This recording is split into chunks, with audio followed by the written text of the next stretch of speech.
As of 2022, over 100 million people have fled their homes or are in a state of flight to new homes.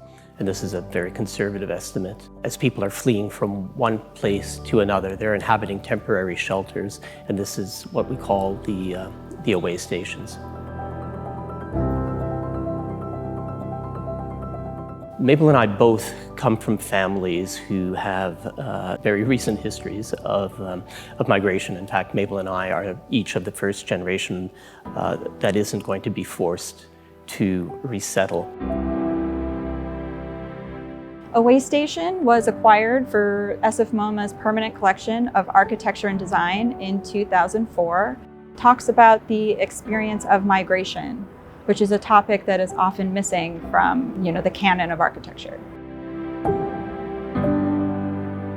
Here at MoMA, there's 10 of these towers which are on display, but in fact there's 15 of them that were fabricated. They get reconfigured in a different manner in each location, and there's a grid on the floor that shows maybe kind of an idealized version. So if we imagined kind of a very, very kind of basically arranged living area, bedroom, kitchen, bathroom, and then we took the furnishings and the objects of these rooms and we somehow fused them together. Then you started to slice them apart and pull them apart. You would have very peculiar juxtapositions. And then simultaneously, what we have are a series of narratives. When the away station travels to a new city, we were interviewing people who had migrated to that city, telling their stories of how they arrived. And then these are the kind of the voiceovers that you hear as you move between these dimly lit towers. And I said to myself at the time, Frank, what are you doing here? You have a college degree in engineering and you're riding in the back of an automobile going out to work in the tobacco fields. You've got to improve yourself.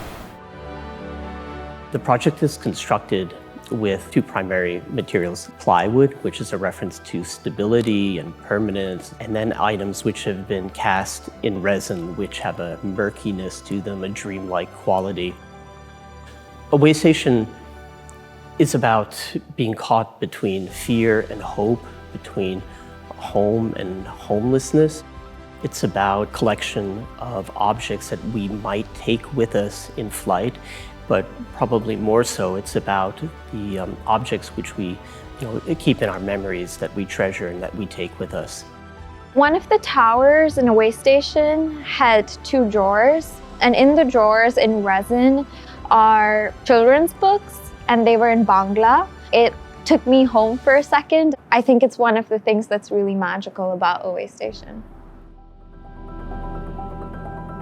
There's fragments of an old table and table legs, and certainly this is not likely, to be taken with you if you're in flight in an emergency situation. But sometime later, you might be in a place and you're seated, on the floor in a kind of a makeshift piece of furniture, and suddenly you remember that, that table. In a better time, you were having breakfast every morning with your grandmother, and so suddenly that table, which might have been battered and old and had no importance in your life way back then, it's suddenly invaluable in your memory.